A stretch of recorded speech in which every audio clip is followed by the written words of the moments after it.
What up everybody, Bosco Too Fast here, back again with another video. Today I'm going to explain for the noobs how to set up a sim wheel and link all the buttons and functions to your sim. Because you don't have to be the smartest man on earth to do it, so stay tuned. I'm probably going to do a video setting up this wheel. I want to use this in a race right now. Okay, so I recorded this video in two separate parts. The first day when I was trying to use this wheel, it wasn't set up and I hadn't even thought about that. I wanted to race with the other grips just to see how I liked them. So I did this really quick setup video that day, but it didn't really turn out that great. So right now I'm just gonna kind of get into a little bit more detail on setting up a wheel for a particular sim. So I'm gonna load up Lemans Ultimate with my Stream Deck, quick key, and I'll get back to you when it's loaded up. Okay, so once you're in your sim, you're gonna be doing all of the setup in settings. Depending on what sim you're on, obviously it's gonna be a little different. This is Lemans Ultimate. So I'm gonna go up to the top of the screen, and I'm gonna go to controls. And you see here you have wheels and pedals, gamepad and keyboard. And then you have primary controls, which are gonna be like steer left, steer right. So these are the things that automatically were set up because I had the Forte formula wheel already working. But in order to set up steering left and right, it's pretty simple. You click on the steering left and then you just steer left and it's gonna read steering left. And you do that same thing with the throttle, only obviously you're using the throttle, you'd click throttle, or you'd click brake, and then after you'd clicked brake, it's gonna say listening for input, and then you would press your brake. Simple as that. And so on and so forth for the clutch, for the shifters. I have a shift to neutral button, so all I did is I just pressed shift to neutral, clicked on it, and then I pressed the button that I wanted to assign. The next section in settings is going to be car controls. This has a lot of like things, system like speed limiter, headlights, headlight pulse, wipers, ignition, starter. Depending on how you have the game set up, like auto speed limiter or auto headlights or auto wipers, you don't need to have any of this actually connected. But then a lot of the really important stuff comes in. It's like traction control, override, traction control, increase, decrease, traction control 1, or the power increase, decrease, traction control yaw angle or the slip angle, which is traction control 2, ABS, brake bias, brake mitigation, like it goes on and on, right? So out of these first 6 settings, I would say the most important one is for sure going to be speed limiter. And then the next important one is going to be headlight pulse. The limiter is going to help you not get stop and go penalties, not speeding in the pits. Just to touch upon the speed limiter really quick and Lemans Ultimate, the first day that I ever got into Lemans Ultimate, into a practice lobby, literally my first seconds ever driving a sim, I was stuck in speed limiter. The game settings had auto speed limiter or probably not auto speed limiter, and I was driving around the track just pinging off the rev limiter, and I was like, okay, I definitely have to go and set up the pit limiter right away. So the first thing I did was decide what button I was going to make it, and deciding where you're going to place your buttons as a new sim racer can be kind of daunting. No matter how many videos you watch of people's setups, it's just going to feel intimidating. So I just decided I'm going to put the pit limiter in like literally the most obvious place because it was the first thing that I actually really needed to disable when I started racing.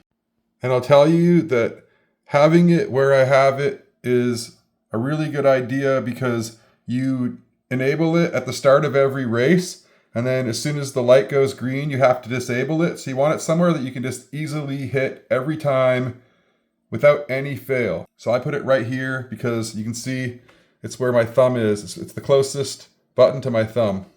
The headlight pulse is really good for letting cars that you've lapped know that you're lapping them.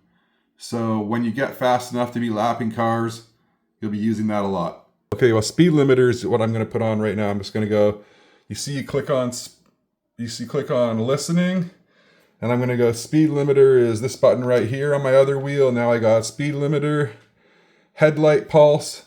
This is it right here. It's the flash button. I'm going to put that on. So now we got flash. So this footage is all spliced up between a week after I did the setup and the day that I just really wanted to get racing on the setup with the new wheel. So you'll see that I started realizing how many things there were to link. So I ended up just linking everything at that point. Traction control override is this button right here. Confirm. Gameplay, there should be an alternate ESC. Gameplay, alternate ESC. Listening, I'm going to use this one because that is my ESC button. Car controls, we can go into onboard ABS increase. So you click it, and then it's this one right here. And then decrease is right here. Brake bias, click on it. I use this one right here. Forward is increase. And then we're going to go decrease, brake bias. Yeah, basically that's all you got to do. Okay, we got the clutch. So they're both the same. Shift up is going to go this one. Oh, there you go. Shift down is this one. I can go shift up on this one, on the top one. Shift down for alternate, the top one. So now I got the two pedals on each side operating the clutch. One of the really important sections is going to be interaction. It has like the toggle mouse, the UI, has the force feedback reset, and it has a bunch of camera. And then this is also the quick chats. So that's where I have thank you, and I have sorry and slowing to pit. Go left, go right, and so on. So UI mouse up, I'm going to put this one in it. UI mouse down is this one. Toggle cursor. I actually don't have a button for that anymore. I got rid of it. Speaking of the toggle mouse button, I actually do have one now. It's this button on the back of the Invicta. The Forte wheel does not have those two buttons, so I added that. Mouse left, left. Mouse right, right. Mouse click it in. Okay, hardware, reset force feedback. I'm actually running this button right here as a force feedback reset. So if you watched my wheel setup video, you would have noticed that I had a toggle cursor button here before, but I've actually switched it for a force feedback reset button because of the loss of force feedback that I was having on Lemans Ultimate. Okay, so this hides the chat, I'm assuming. I'm gonna make it this button here. I believe that's how I have it on my other wheel. This one is slowing to pit. That's already set up. This is thank you. I'm gonna go, this is gonna be thank you. Where is sorry? Sorry, I'm going to put this one right here. Boom. I actually noticed that when it says device disconnected, those are the ones that I've already set up on my wheel before. So I can go back to car controls. Traction control power decrease. Traction control increase is going to be this one. Traction control decrease is going to be this one. Traction control power increase is the next one down. Traction control 1, it's up. Traction control decrease, it's the next rotary down. Slip angle is going to be this one right here. Increase is up. Decrease is down. You can see now I got brake mitigation forward and backward. This is labeled already, so I don't really need to worry about this right now. I'll do that later. We're basically good enough that I can start racing. And like I said, I actually set this wheel up. I put all the stickers on, so now you can see exactly how I have it labeled. Just for anyone who's looking for some sort of direction on how they're going to label their wheel. I have all the brake stuff here, brake bias, the brake mitigation. And on this side, it's all traction control. The regular traction control 1, and traction control 2. I just felt like setting it up like that simplified it, made it make sense, I guess. I'd say the single biggest thing that I could recommend doing on your sim wheel for new racers is I would disable the shift down to neutral. I would add a neutral button. So in order to get to reverse, you have to press the neutral button and then shift down once. But it makes it much faster if you spin out to get down from like 5th or 4th down to 1st gear.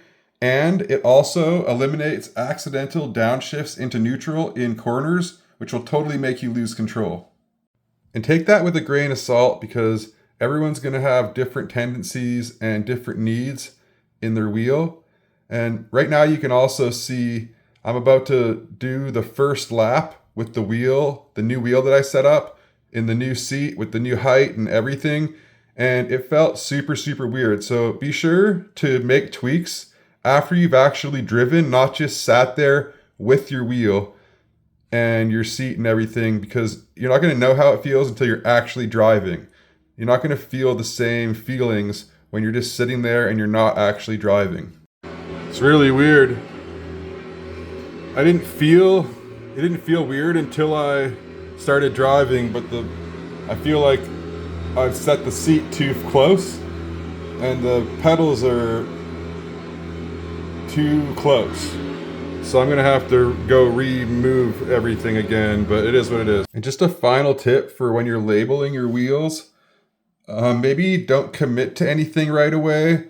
Like I say, I needed the pit limiter right away in order to even use the wheel, but you might wanna like just drive without any of the traction control and the brake bias and any of that stuff. If you have kinky switches, you can definitely link the kinky switches to the mouse and to the black box functions like I did with my 2 kinky switches.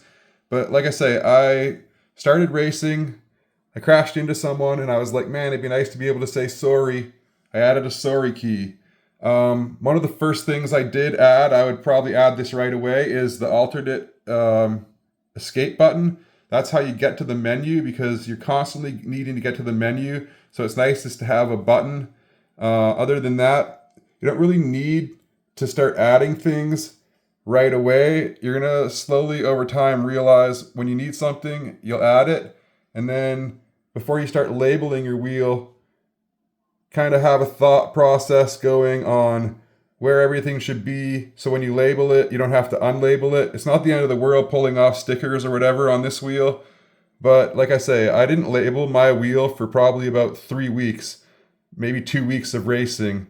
And then when I had a good idea, all the things that I needed, I started labeling as I went. Okay, that pretty much wraps up my wheel setup video. How you set up a wheel for sim racing. I'm sorry it's a little bit jumbled up, but that's the way the cookie crumbled with this one because I was in a real hurry to get racing once I did all the mods. And I kind of set up the wheel in a big hurry. I hope this helps some people with their wheel setups, takes away a little bit of that anxiety. And yeah, that's it. I'm Bosco Too Fast. Thanks for watching. I'll see you later and stay tuned for the next video. And if you want to see the full build video, then click that link next to the chimp and I'll see you next time. Peace.